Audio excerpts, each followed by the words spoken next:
I really like the uh-oh. That's really good, but it turns out it's not for everybody. It has an age limit. It's only for kids. Like kids can say uh-oh, but like we adults just can't. If we use uh-oh, it's wrong. We just can't use it anymore. It's like, you're fired. Uh-oh.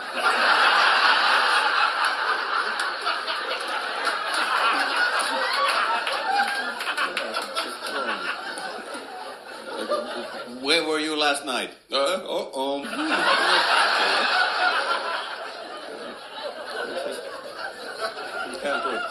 Because kids can use it, but then when you grow up somewhere during your teens, you suddenly have to switch uh-oh into shit.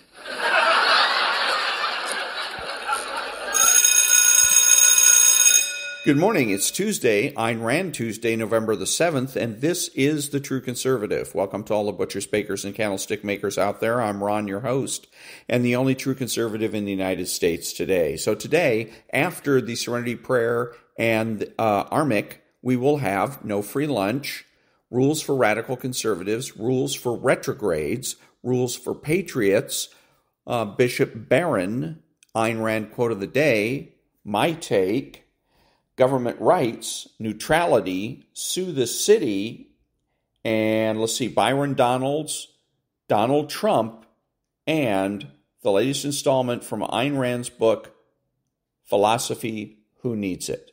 All that and more when I get back.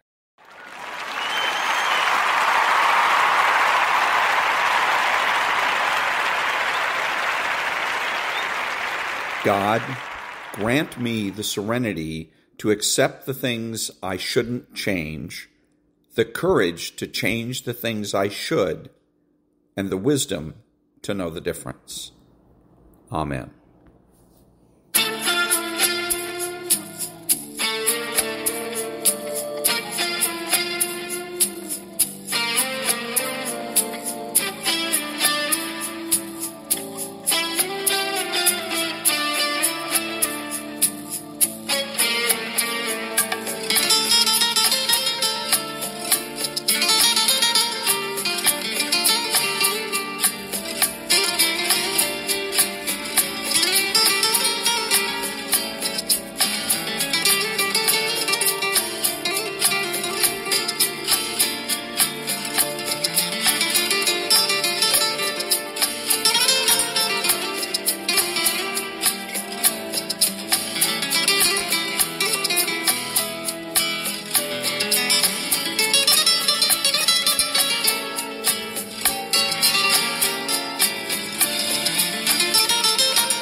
Thank you. And now there's no free lunch. 250 Economic Truths by David Bahnsen.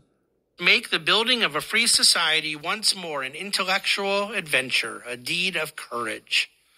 Unless we can make the philosophic foundations of a free society once more a living intellectual issue, and its implementation a task which challenges the ingenuity and imagination of our liveliest minds, the prospects of freedom are indeed dark.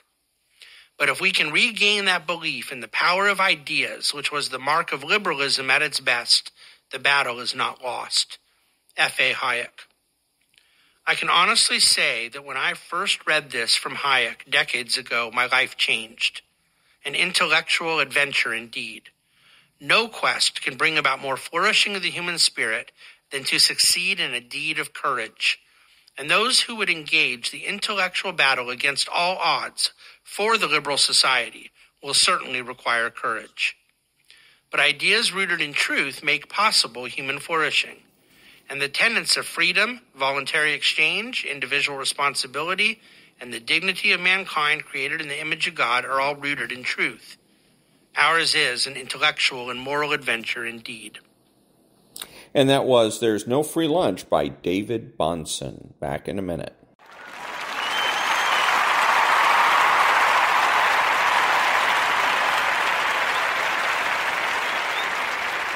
Thank you. And now, rules for radical conservatives. Continuing that institution's grand tradition of cultural subversion and really bad sports teams. Under the guise of helping the poor, luckily as atheists we have forgotten, if indeed we ever knew, or else totally rejected, Jesus' pessimistic observation that the poor will always be with us. Dick and Frankie cooked up a doozy of a destabilization program. One that, behind its smiley face, was a live hand grenade rolled down the aisle of the Great Society and straight into its beating black heart. For Democrats in the Johnson era had a big problem. It may be hard for you to credit this today, but back in the mid-1960s, Lyndon Baines Johnson was as loathed a figure as there was in American politics. He was everything Jack Kennedy was not. Ugly, heavy, uncouth, and from Texas. In the tragic aftermath of the Kennedy assassination, when St. Jack was struck down in his prime by the FBI stooge / right-wing hired hand of the Hunt family and the Cuban mafia, Lee Harvey Oswald. Okay, so he was a card-carrying communist who had defected to the Soviet Union. So sue me. Progressives found it impossible to accept that this big slob, who won a Silver Star during World War II by tagging along on a grand total of 1 airborne mission, could actually be President of the United States. He picked beagles up by their ears, flashed his appendectomy scars, and gave interviews while sitting on the john, for crying out loud. Worst of all, he sent the kids of my father's generation to fight and die in Vietnam. Hey, LBJ, how many kids did you kill today? Went the chanson du jour. Sure, he won election in his own right in a landslide in 1964, but that was only because he A, was succeeding Kennedy, B, hadn't escalated the Vietnam War yet, and C, convinced the voters that a guy you clowns probably think of as a good and honorable and principled conservative named Barry Goldwater was in reality a crazed lunatic who wanted to nuke little girls plucking daisies in a field. The point being, and one that you should keep in mind as we shall see, that even back in the day when the Democrats owned both Congress and the presidency, the old circular firing squad was in effect as the Roosevelt coalition began to fracture. On one side, there were the racist Southern rednecks, who would soon defect to their natural home, the party of Lincoln, as blacks switched their party affiliation the other way en masse, and the racist urban ethnics, who would soon defect to their...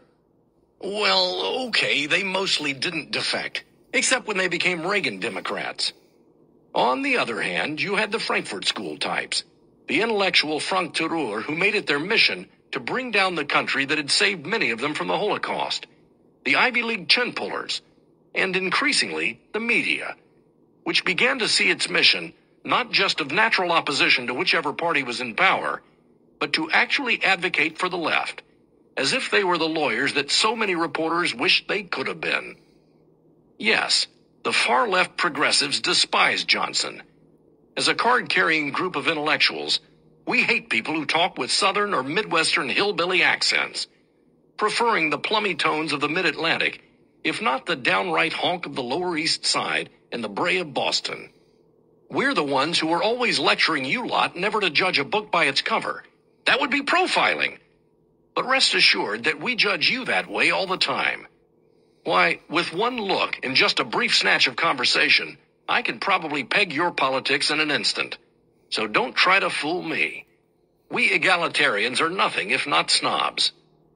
And since the left despised Johnson, they grabbed hold of an important principle, one articulated by Alinsky in the famous tactical rule number 4, make the enemy live up to their own book of rules, and given practical shape by Cloward and Piven, which was this: make the great society live up to its book of rules, in this case regarding social services, and then simply overwhelm the system with supplicants until it collapses under its own weight.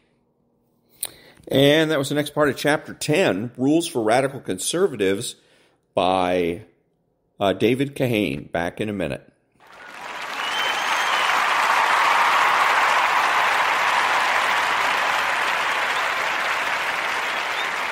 Thank you. Now, rules for retrogrades. 40 tactics to defeat the radical left. Rule 14. Any militant mod of this season will become an open radical in the next.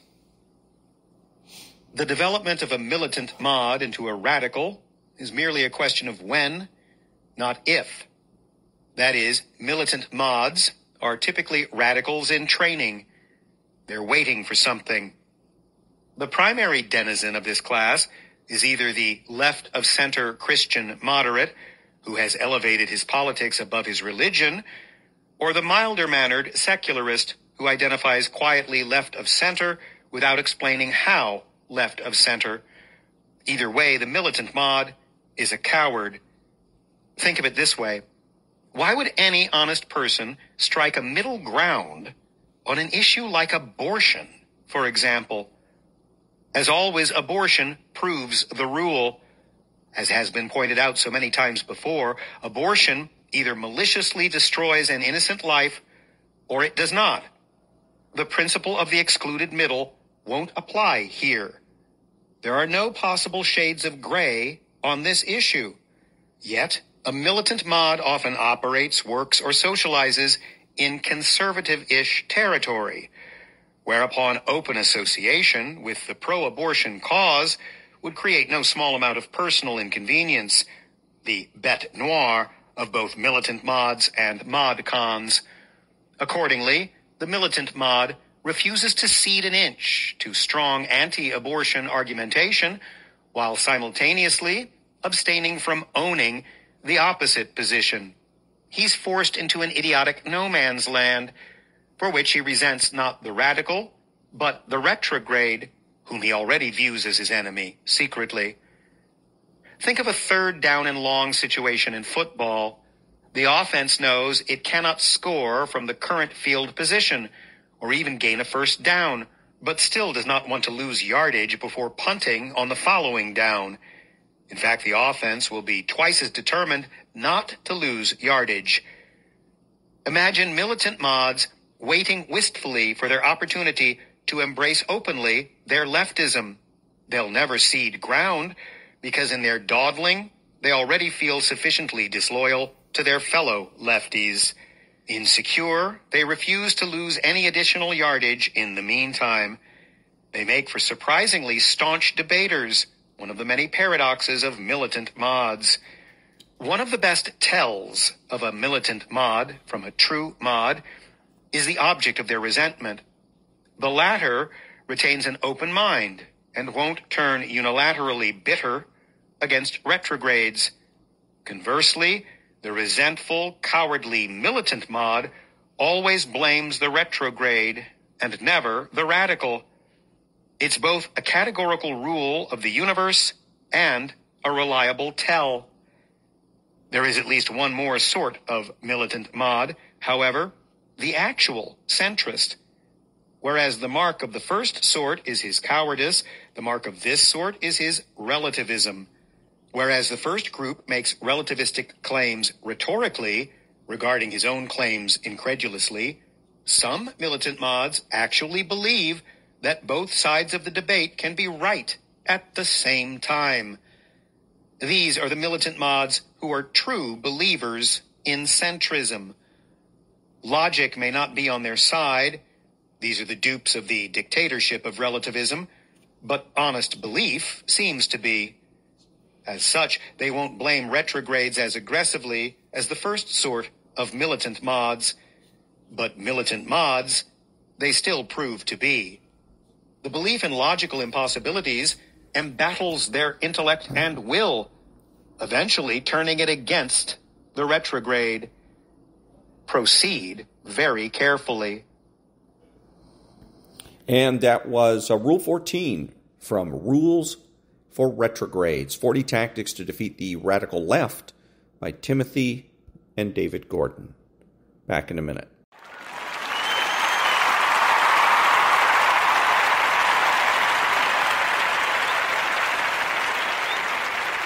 Thank you. And now, Rules for Patriots. We are the grassroots. This grassroots perspective I bring to the airwaves each day is what enabled me, by the grace of God, to have one of the highest rated afternoon drive programs in the history of the legendary radio station, 1040 WHO in Des Moines, which boasts none other than Ronald Reagan as its very first sports director. It was this same perspective that then provided me an opportunity to become one of the youngest nationally syndicated radio hosts in the nation. And that brings me to this book. I live in the first in the nation caucus state of Iowa, which provides me a bird's eye view of how the sausage gets made.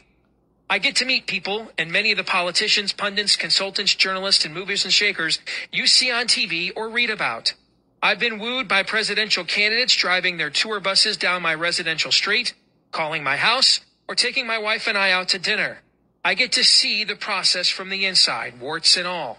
According to Fox News, I'm the reason Mike Huckabee won the 2008 Iowa caucuses.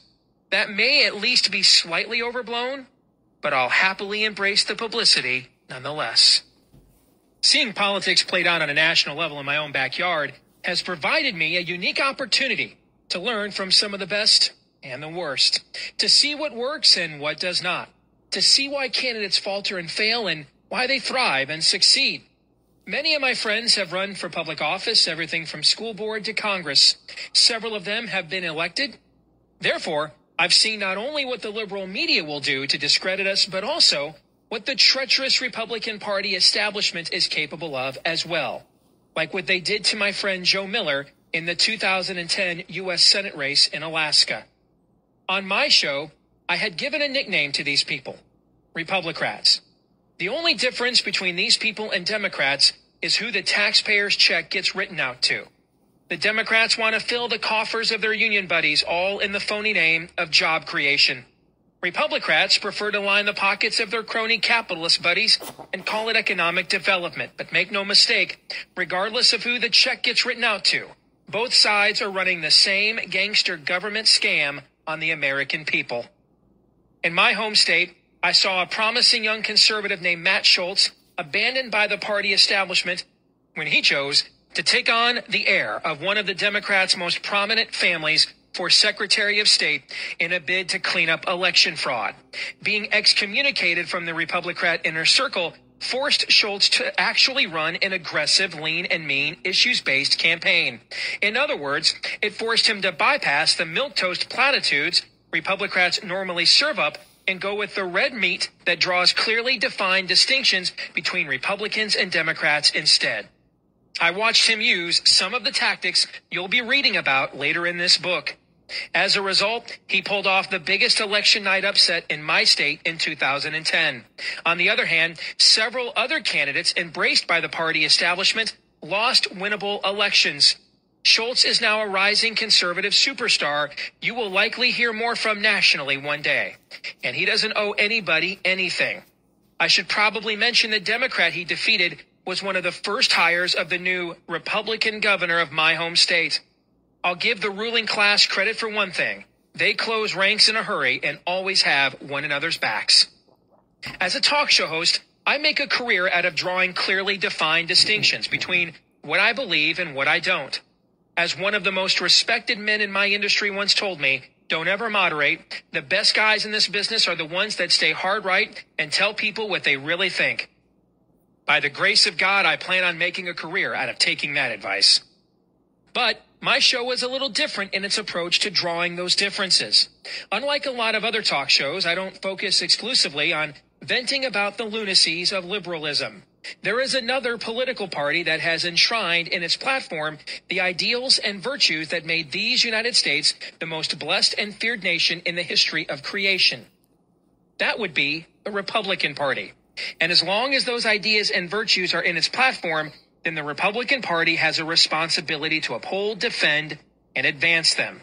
From my perspective, I don't understand the point of arguing with those that disagree with you if you can't first get those who claim to agree with you to act on your allegedly shared value system. Therefore, from day one, my radio program has been brutal on the leadership of the Republican Party. St. Peter once said, "Judgment begins in the house of God."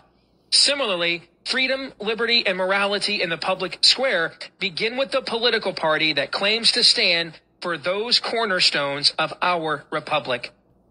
And that was the next part of Chapter 2 from Rules for Patriots, How Conservatives Can Win Again by Steve Deese. Back in a minute.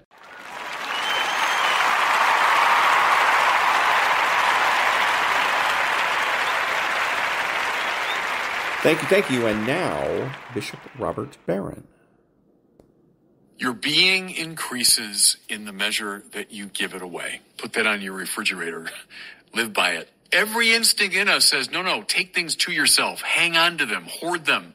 Keep them. Make sure you've got enough. People want some, keep them at bay. That's your possession. But that runs counter to the basic logic of the universe, because the creator of the universe is love. We say God is love. Love isn't something God does from time to time. It's not one of God's attributes. It's what God is, right through. Love, therefore, is the secret. Love is the great mystery, the hidden truth of all things. And the way it works is the more you give of your life, that's what love means, to will the good of the other, the more the divine grace increases in you. And that was Bishop Robert Barron. Back in a minute.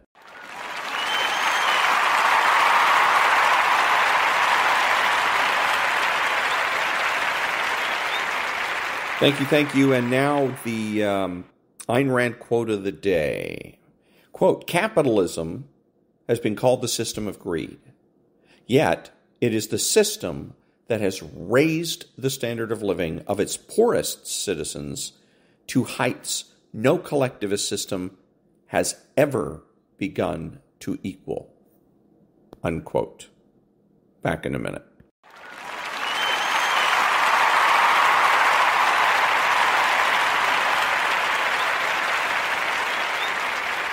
Thank you. And now, my take.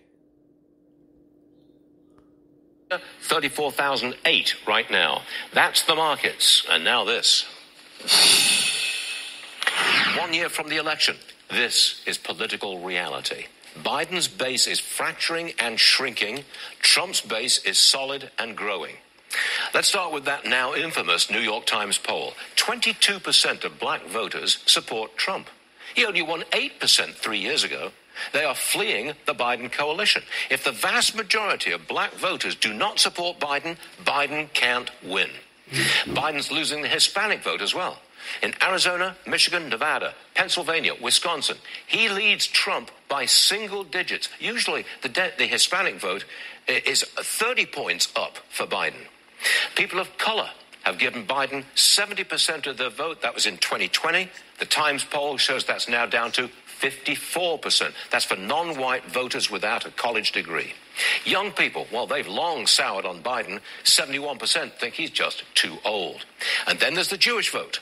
Usually at least 75% going to Democrats. Will they vote again for a party where a significant minority sides with the terrorist Hamas? A racial and generational coalition put Joe Biden into the Oval Office. It's falling apart.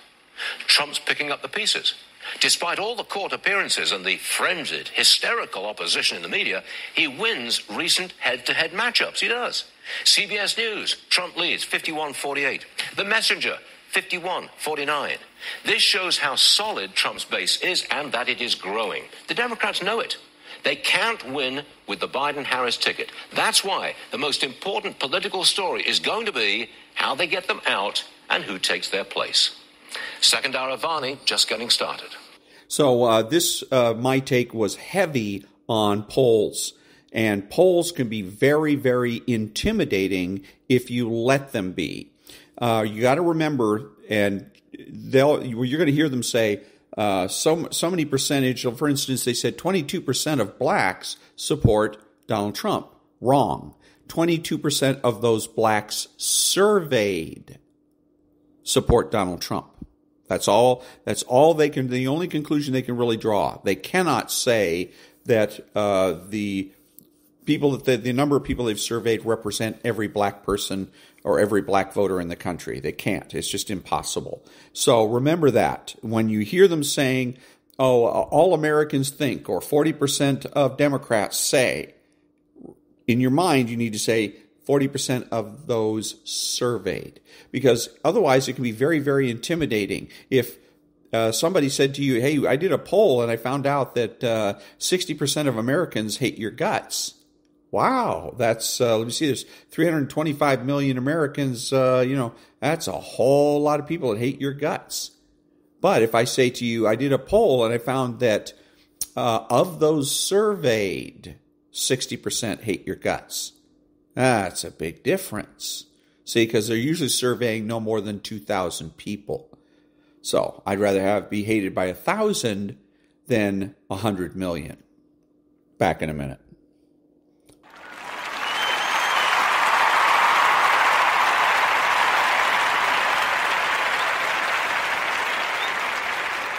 Thank you. So in thinking about Donald Trump and his, because there was in the news yesterday, the judge that was acting rather bizarrely, pounding his fist on the table and whatnot. And it's easy to look at this and say, wow, this is just completely bizarre. How can this be? If you're thinking that judges today are only considering the facts of the case and applying the law to the facts of the case.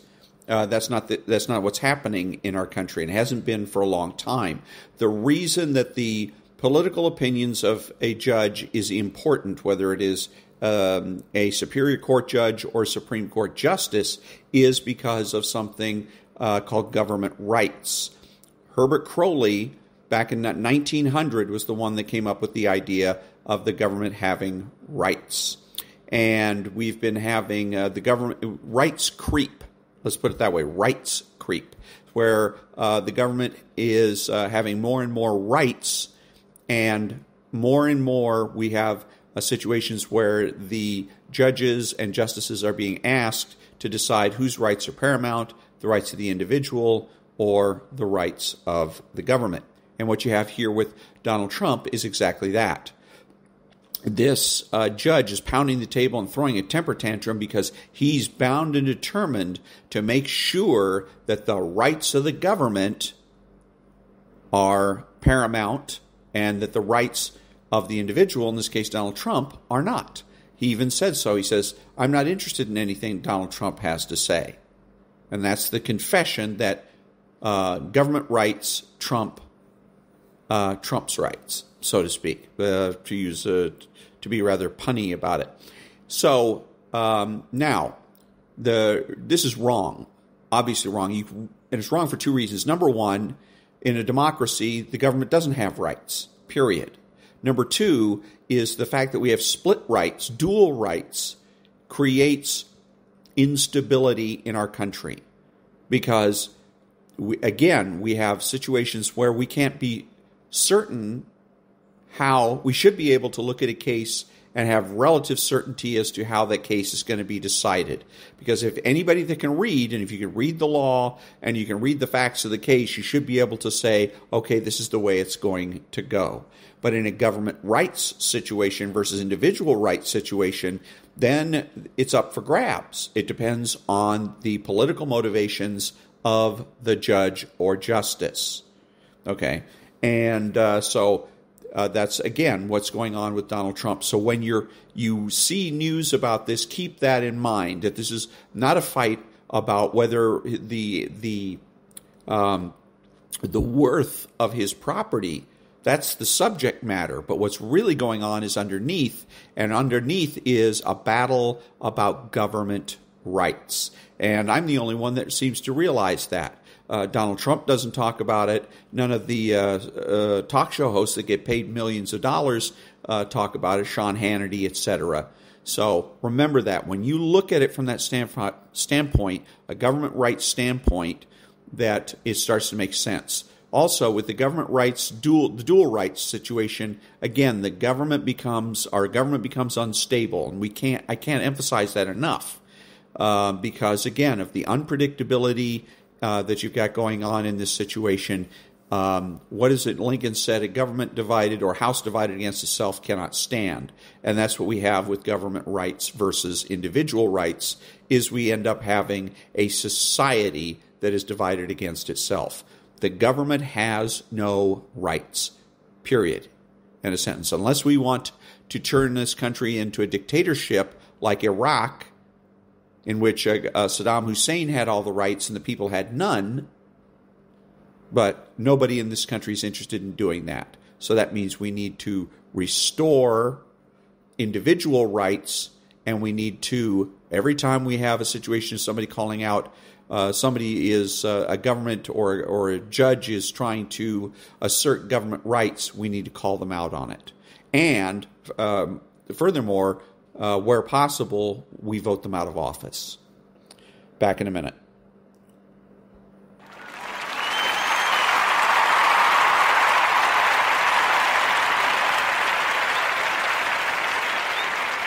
Thank you. And now a little bit of Varney and Company.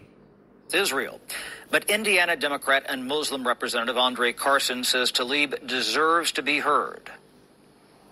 That criticism should not go without an attempt to understand her point of view, her position, where she comes from, the fact that she is Palestinian, the fact that she has seen injustice and inequity on her side. So notice what he's doing. He's being neutral. He doesn't come out and say he understands. It's kind of an odd way of providing her support, but keeping plausible deniability at the same time. Okay, so if anybody says, oh, so you're on her side, he can say, no, I'm just explaining, kind of situation. So the way to handle this, if any of these reporters were on the ball, is they would ask him, do you understand? And if he says yes, then you say, please give us an explanation. But none of these reporters are obviously on the ball. Back in a minute.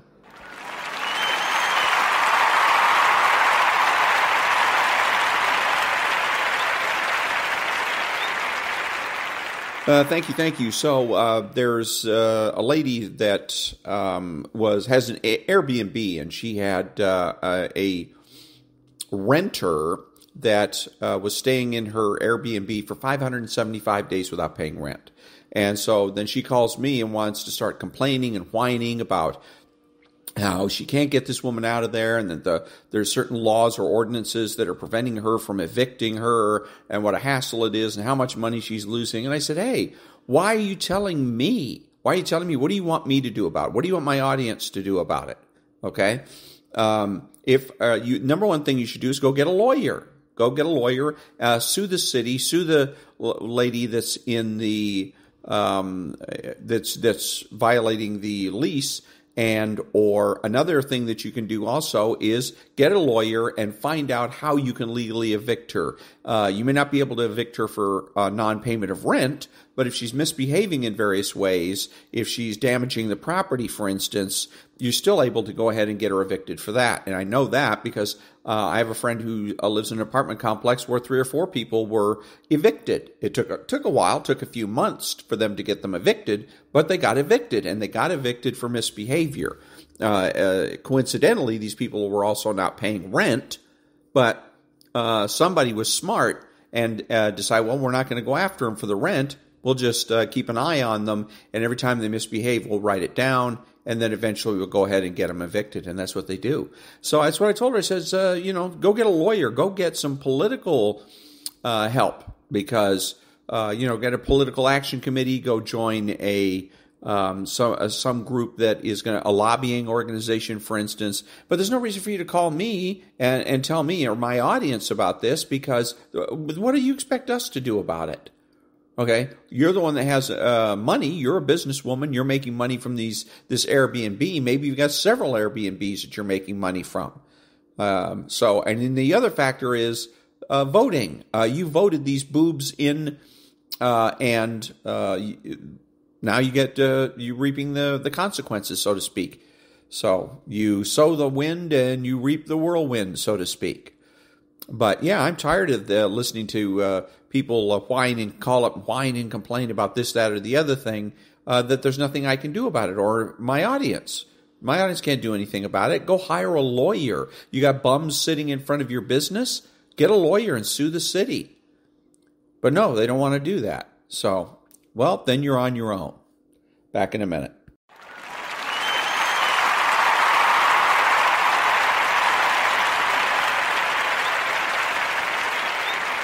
Thank you. Now, a little bit of Byron Donalds.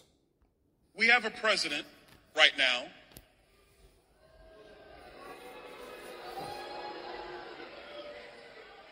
listen, he earns it, actually. He does earn the booze. But you have a president right now who has left our southern border wide open. He's done it on purpose. And if you're going to be really honest, he doesn't even know why he did it. Somebody told him to do so. He doesn't even have the respect for you, the American people, to go down to that southern border and investigate the disaster he created. I started affectionately referring to Joe Biden as the master of disaster. Not Apollo Creed, the real master of disaster. Because his southern border policy has led to an invasion of the United States of America. It has allowed our border agents to have no ability to control what's actually going on our southern border. It has left us wide open. There was a report that came out yesterday of a 20-year-old Palestinian who acquired a gun and who was doing some trainings. He wanted to inflict harm on us here at home. How he got into our country? Oh, I don't know. Take a guess. Probably through the southern border. We have drug cartels who have operational control of said border. We have fentanyl killing 100,000 Americans a year through that southern border. And he doesn't even go. So in the halls of D.C., when they say it's time to fund the government, my position has been very clear. I'm not interested in funding a government that doesn't do its first job, which is securing the border of the United States of America.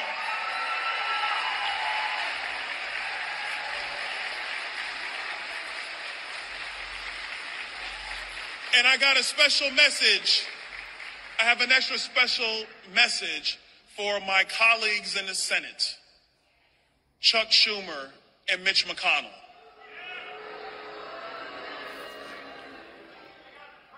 Boys,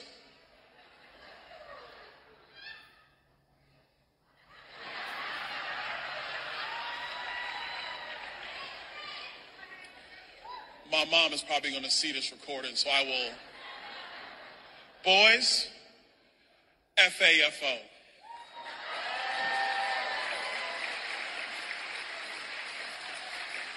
We cannot continue to fund a government that doesn't do its first job, which is securing the border and securing the people of the United States of America. And they might disagree in the Senate, but there's a reason why the Senate has been wrong on every issue facing the United States for 30 years.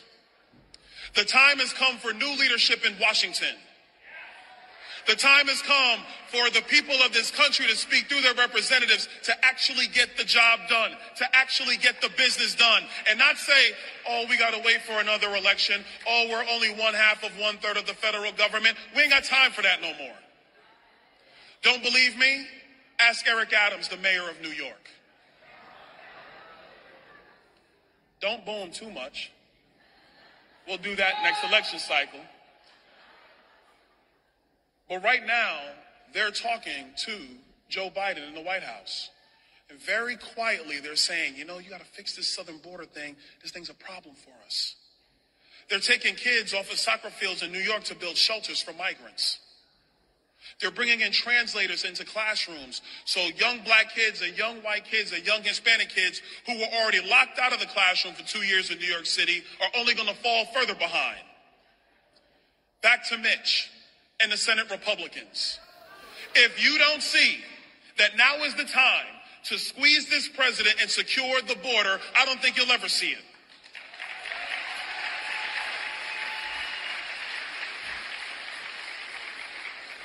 I see it. I see it because it's not just Republicans who want to secure a country. You now have Democrats who want to secure a country. You have independent voters who want to secure a country. And they know full well that Joe Biden's terrible policy has led to a decrease in American security, and it's hitting everybody in their states, not just the people who live on the border in Texas. It's hitting us all. So now's the time to act. And now's the time to hold the line to make sure that our southern border is secure. And that was Byron Donalds at an event in Florida. Back in a minute.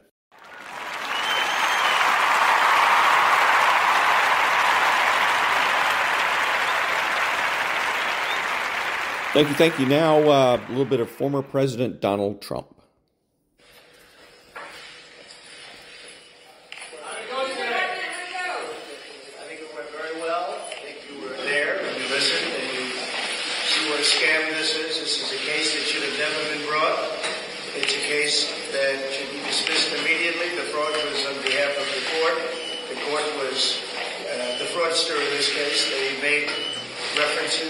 Assets that were very valuable, and they said they had no idea. They had no idea what the numbers were when they said $18 million for Mar-a-Lago, and it's 50 to 100 times that amount by any estimation. It's a terrible thing that's happening here. We're taking days and days and weeks, and it goes on, and then you look at the outside world and what's happening. But of course, they're getting the wish because I don't have to be here for the most part, but I sort of do have to be here because I want to be here because it's a scam. And this is a case that should have never been brought, and it's a case that now should be dismissed. Everybody saw what happened today. Everybody saw what happened with their star witness who admitted that. I never told him what he originally said. I did. He admitted that he lied, and he has absolutely no credibility whatsoever. That's their only witness. That's their only witness. And I think you saw what I had to say today, and it was very conclusive. Everything we did was absolutely right. To think that we're being sued and spending all this time and money, and yet people being killed all over the world, that this country could stop. With inflation and all of the other problems that this country has, I think it's a disgrace. And when you look at the numbers, the poll numbers that came out today from the New York Times and CBS, I'm sure the Times was not too happy. But people are sick and tired of what's happening. This is I think it's a very sad day for America. But anyway, this is a case that should have never been brought, and it's a case that should be immediately dismissed. Thank you. Thank you very much. And that was former President Donald Trump. Back in a minute.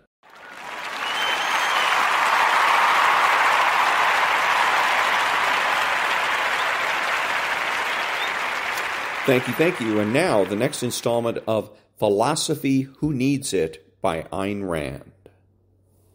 This refers to the passage on page 169 of Mr. Skinner's book, which is quoted. Please reread it in order to judge whether that is a telling counter-argument. No, none of the familiar objections to behaviorism will suffice to demolish beyond freedom and dignity, the reviewer sighs. The book remains logically tenable. I don't like it, which is to say that it doesn't reinforce me in the manner to which I am accustomed. To make a concession of this kind is to confess that one has no grounds for one's convictions, and that one is not aware of one's own mental processes.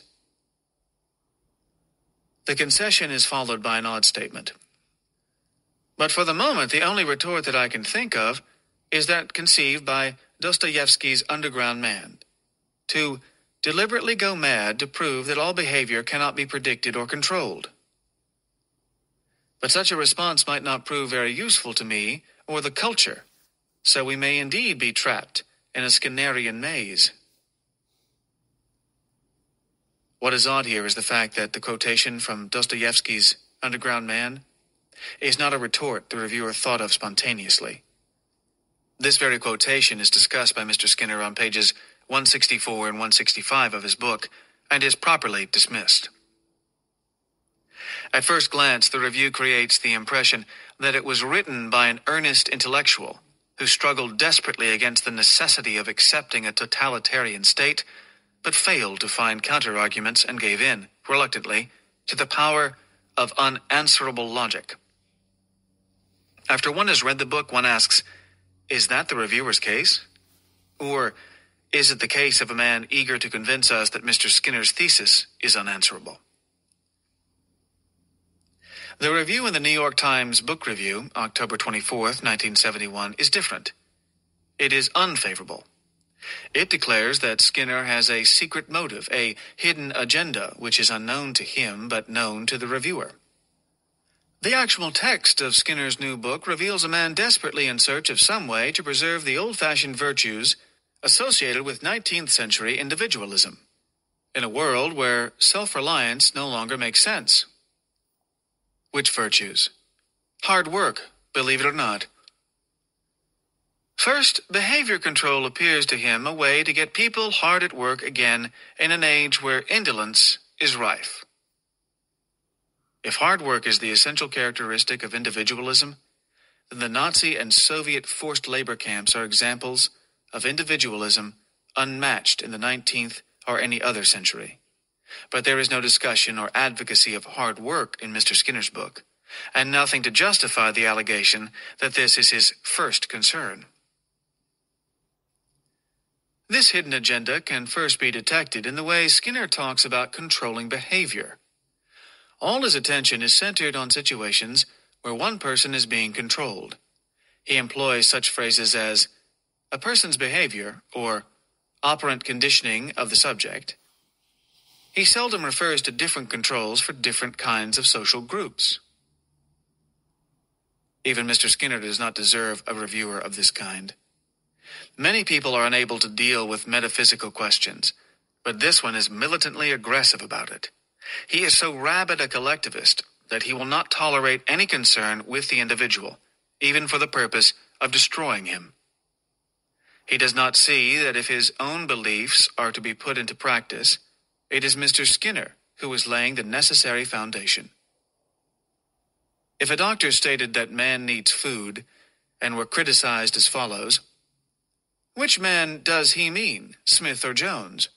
Different men need different foods, and he hasn't said anything about the poor, the black, the young, and the women. The Skidunk Gazette would not publish it. Yet this type of mentality is published on the front page of the New York Times Book Review. If you think I am exaggerating, judge the following.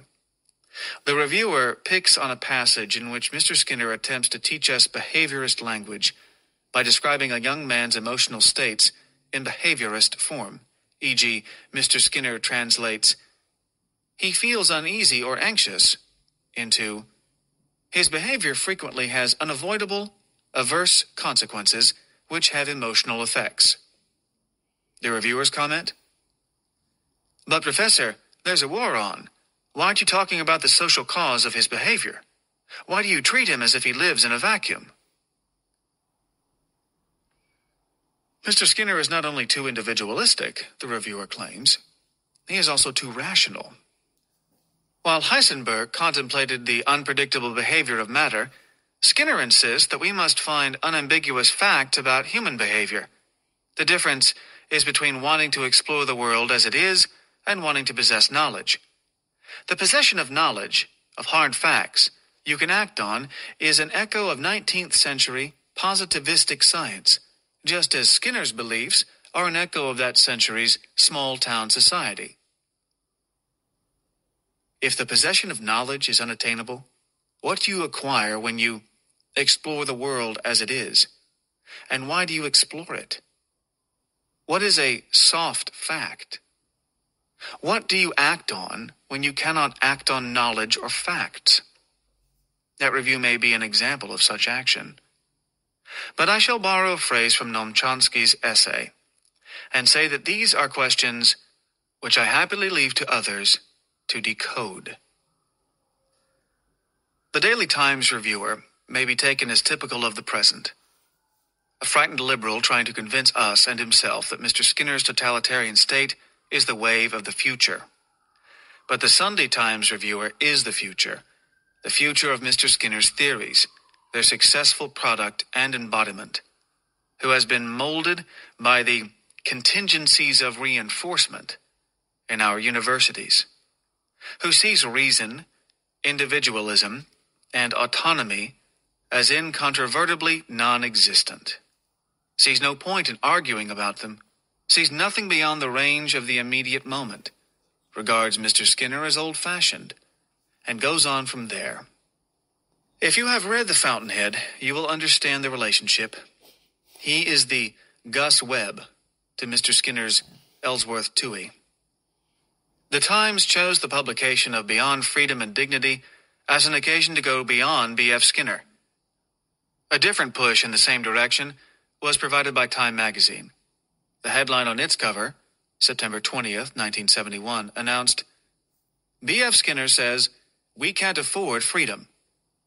Not a very original statement, but regarded apparently as important or valuable enough to justify placing Mr. Skinner's picture on the cover and giving him a lengthy story.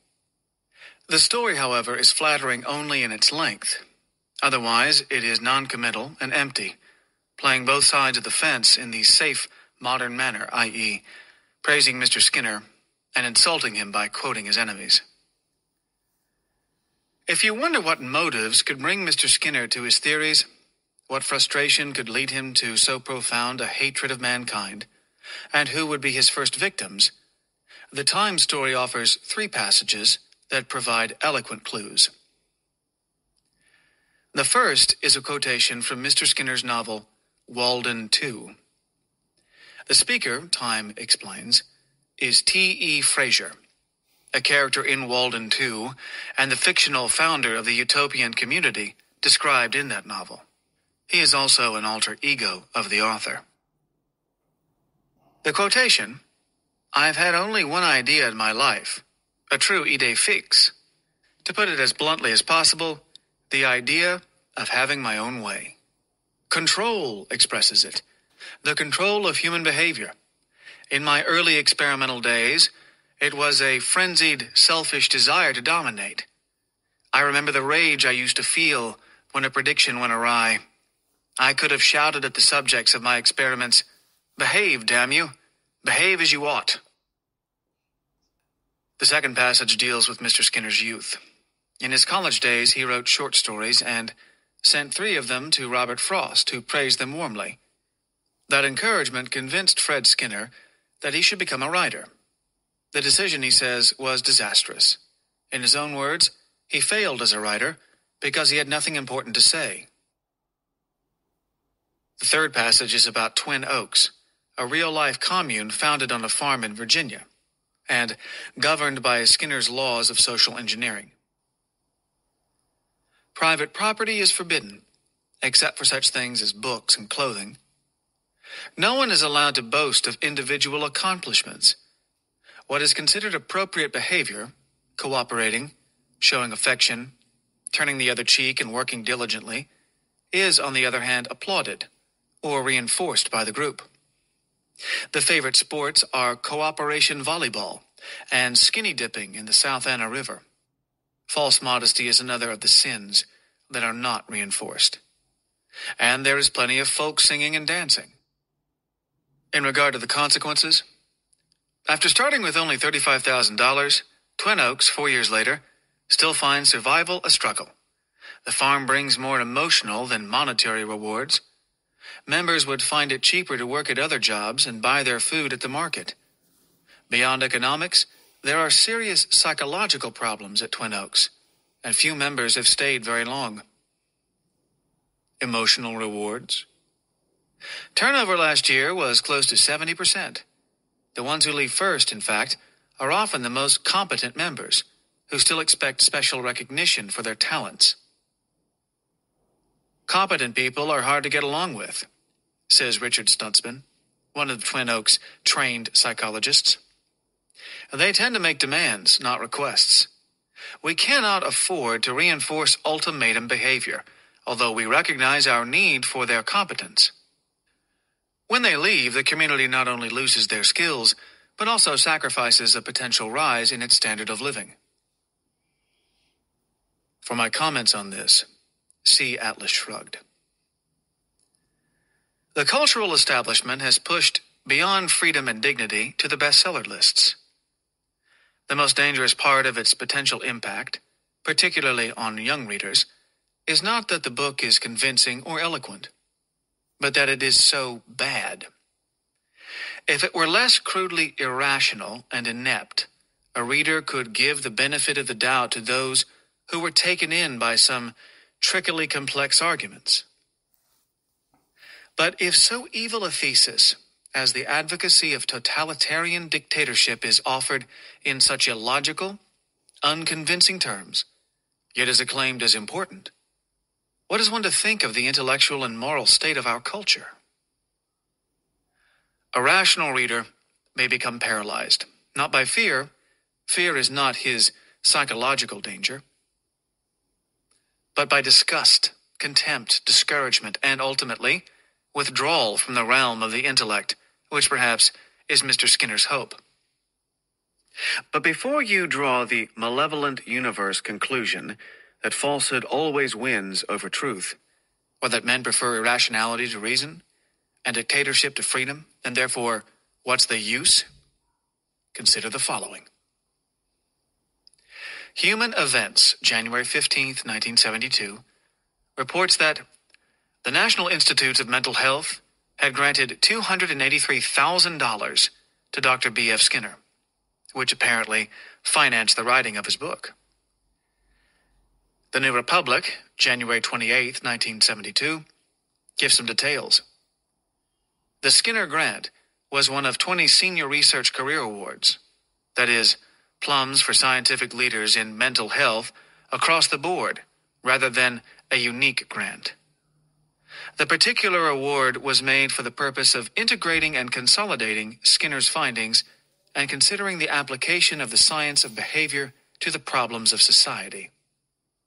This is the way an establishment is formed and placed beyond the reach of dissent. What chance would a beginner, a nonconformist, an opponent of behaviorism, have against the entrenched power of a clique supported by government funds? This is not a free marketplace of ideas any longer. Evil, falsehood, irrationality are not winning in free competition with virtue, truth, reason. Today's culture is ruled by intellectual pressure groups, which have become intellectual monopolies, backed, like all monopolies, by the government's gun and the money of the victims. The solution, of course, is not to censor research projects, but to abolish all government subsidies in the field of the social sciences and, eventually, in all fields. But this is a different subject, which I shall discuss in the next chapter. The significance of B.F. Skinner's book lies in its eloquent demonstration of the results of philosophical collapse and governmental power, when the intellectual default of the victims permits the dead hand of the government to get a stranglehold on the field of ideas. A nation will necessarily be pushed beyond freedom and dignity. And that was the end of chapter 13 of Ayn Rand's book, Philosophy Who Needs It. Back in a minute.